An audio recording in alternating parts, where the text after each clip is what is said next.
Good day, and welcome to the Creative Media and Community Trust Corporation second quarter 2025 earnings call. All participants will be in listen-only mode. Should you need assistance, please signal a conference specialist by pressing the star key followed by 0. After today's presentation, there will be an opportunity to ask questions. To ask a question, you may press star then 1 on your telephone keypad. To withdraw your question, please press star then 2. Please note this event is being recorded. I would now like to turn the conference over to Steve Altebrando. Please go ahead. Hello, everyone, and thank you for joining us. My name is Steve Altebrando, the Portfolio Oversight for CMCT. Also on the call today are David Thompson, our Chief Executive Officer, and Barry Berlin, our Chief Financial Officer. This call is being webcast and will be temporarily archived on the Investor Relations section of our website, where you can also find our earnings release. Our earnings release includes a reconciliation of non-GAAP financial measures discussed during today's call. During this call, we will make forward-looking statements. These forward-looking statements are based on the beliefs of, assumptions made by, and information currently available to us. Our actual results will be affected by known and unknown risks, trends, uncertainties, and other factors that are beyond our control or ability to predict. Although we believe that our assumptions are reasonable, they are not guarantees of future performance, and some will prove to be incorrect. Therefore, our actual future results can be expected to differ from our expectations, and those differences may be material. For a more detailed description of potential risks, please refer to our SEC filings, which can be found in the Investor Relations section of our website. With that, I'll turn the call over to David Thompson. Thanks, Steve, and thank you to everyone for joining our call today. I'll start with an update on business trends, the progress we're making with our strategic initiatives, and then walk through our results for the quarter. Last quarter, we noted that we were seeing an uptick in our office leasing pipeline. We are pleased that this has translated into a significant increase in leasing activity. In 2025, we executed approximately 140,000 square feet of leases through the end of July. This represents an over 55% increase from the prior year period. This activity is primarily driven from our Los Angeles and Austin properties. At the same time, we continue to see uneven demand at our 3 Oakland assets, 2 of which are premier Class A multifamily assets. We're working hard to drive occupancy and contain costs and are encouraged by market improvements in the adjacent San Francisco market. Historically, Oakland has followed the San Francisco market. We remain focused on executing the full scope of the business plan we previously laid out.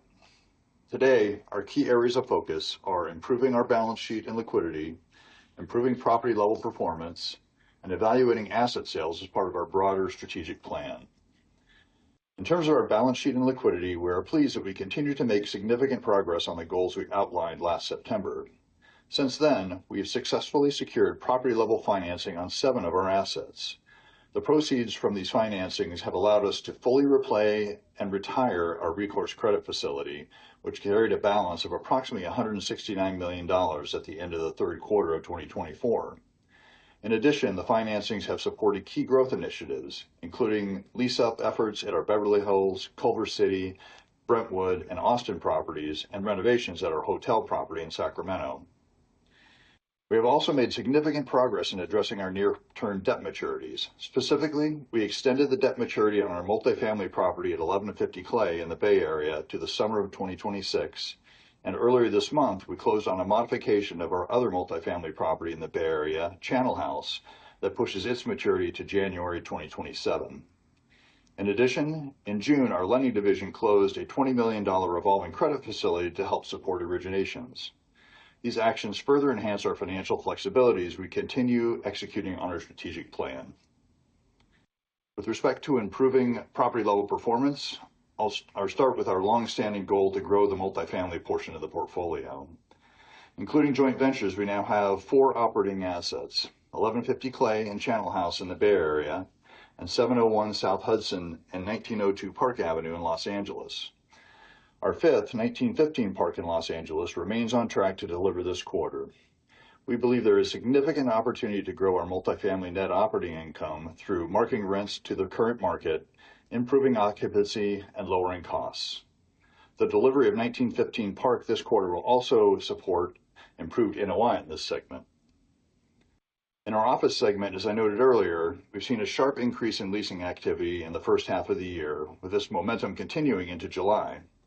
We believe the headwinds stemming from the pandemic are largely behind us, and we are starting to see sustained return to office tailwinds. In our hotel segment, as you know, we recently completed the renovation of all 500-plus guest rooms at our hotel asset, the Sheraton Grand Sacramento, which led to a sharp year-over-year increase in our Q1 NOI. As further detailed by Steve, the planned renovations of the hotel's common areas have impacted our Q2 results and will impact our results for the balance of the year. However, we believe these upgrades will position the asset well as we head into 2026 and beyond. Lastly, regarding asset sales, we continue to actively evaluate opportunities and will provide updates as soon as we have material developments to share. Turning to our second quarter results, our core FFO was negative $7.2 million, and our overall net operating income decreased to $9.8 million from $11.8 million in the prior quarter. Our office NOI declined by $1.6 million from the prior quarter, largely due to real estate tax benefits we benefited from in Q1, the timing of tenant reimbursement revenue, and long-expected tenant vacancies at two of our properties in California. As I noted earlier, leasing has picked up, and new leasing activity is not yet captured in our net operating income. Our hotel NOI was $4.2 million for the quarter compared to $4.7 million in Q1. First quarter is a seasonally strong period, and our planned renovation impacted bookings toward the end of the second quarter. Our multifamily NOI increased by approximately $800,000 from the prior quarter, primarily due to a decrease in the unrealized losses recognized at our unconsolidated multifamily entities and lower costs at our consolidated properties.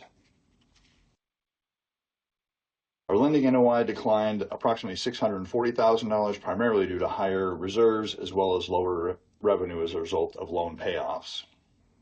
Looking ahead, we believe there is a meaningful opportunity to grow NOI in 2026.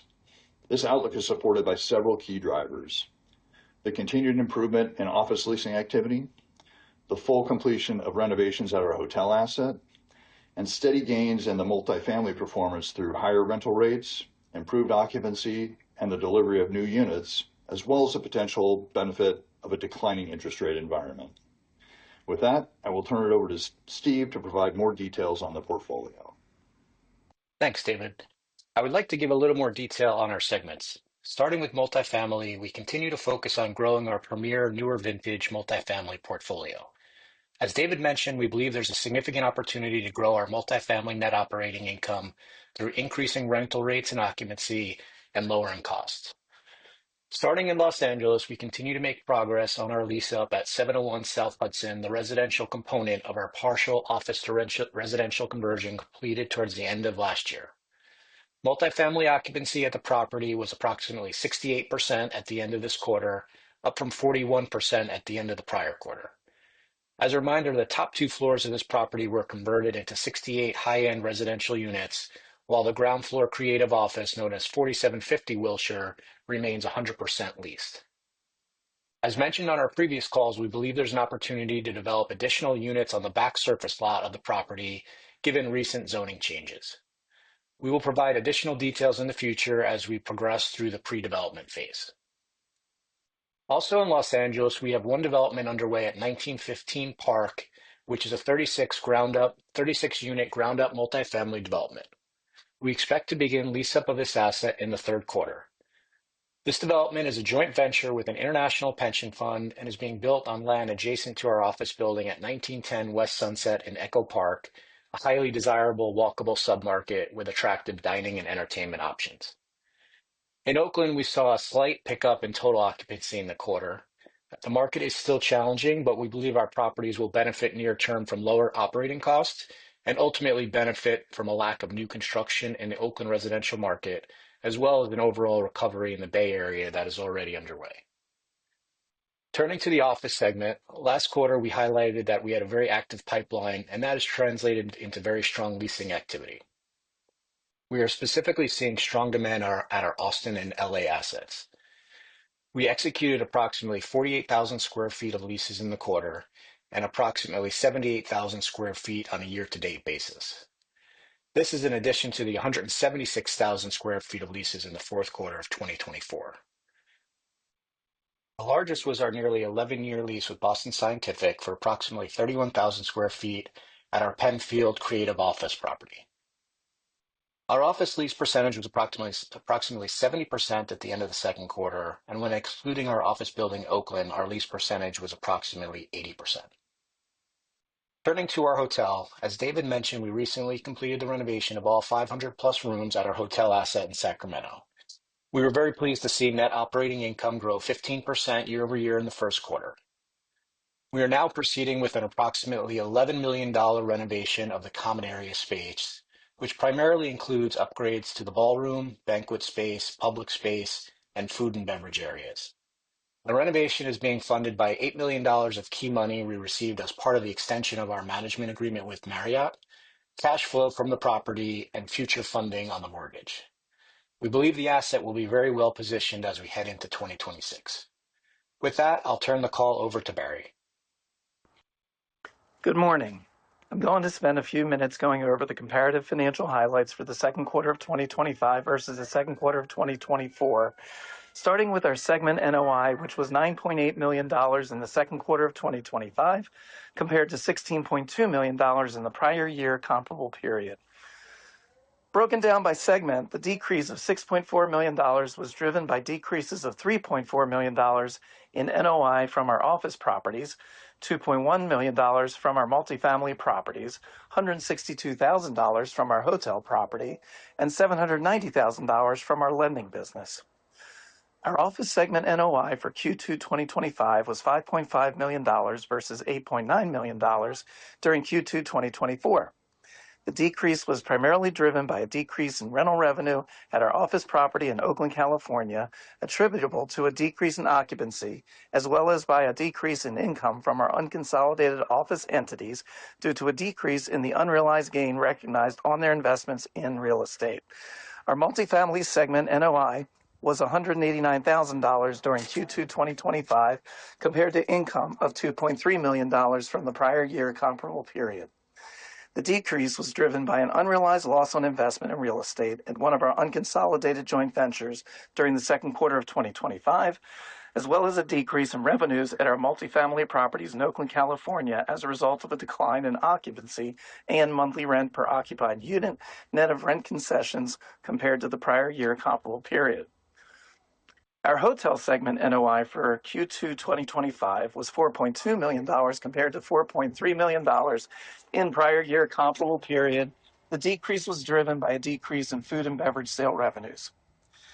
Our lending division NOI decreased to a loss of $47,000 compared to NOI of $743,000 in the prior year comparable period, primarily due to a decrease in interest income as a result of loan payoffs and lower interest rates, as well as an increase in current expected credit losses recognized during the second quarter of 2025.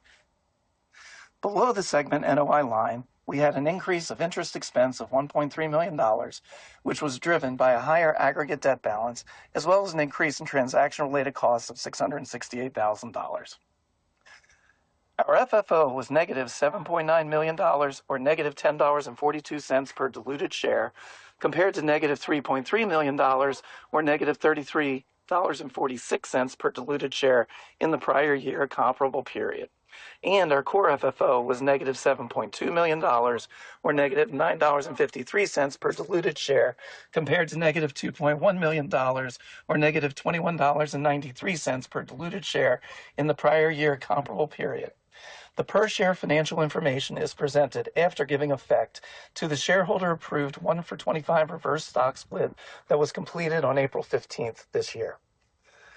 The decrease in our FFO and our core FFO was primarily driven by the previously discussed decrease in total segment NOI, as well as the increases in interest expense, partially offset by a decrease in preferred stock dividends of $2.6 million. Our FFO was further reduced by our transaction costs of approximately $700,000. Core FFO versus FFO differences relate to excluded reconciliation items added back for core FFO related to transaction-related costs, preferred stock redemption costs, and deemed dividends. Other items to note for the quarter include completion of a refinancing of our office property in Austin, Texas in early April. We used a portion of the proceeds to fully pay off and satisfy our credit facility, which is now retired. And we closed on a warehouse credit facility secured by SBA 7A loans receivable with maximum borrowing capacity of up to $20 million and $8.25 million outstanding on that facility at June 30th. We also have now extended the debt maturities on our multifamily assets in Oakland.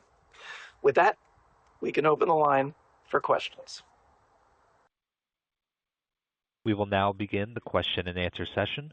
To ask a question, you may press star then one on your telephone keypad. If you're using a speakerphone, please pick up your handset before pressing the keys. If at any time your question has been addressed and you would like to withdraw your question, please press star then two. We'll pause momentarily for callers to join the queue.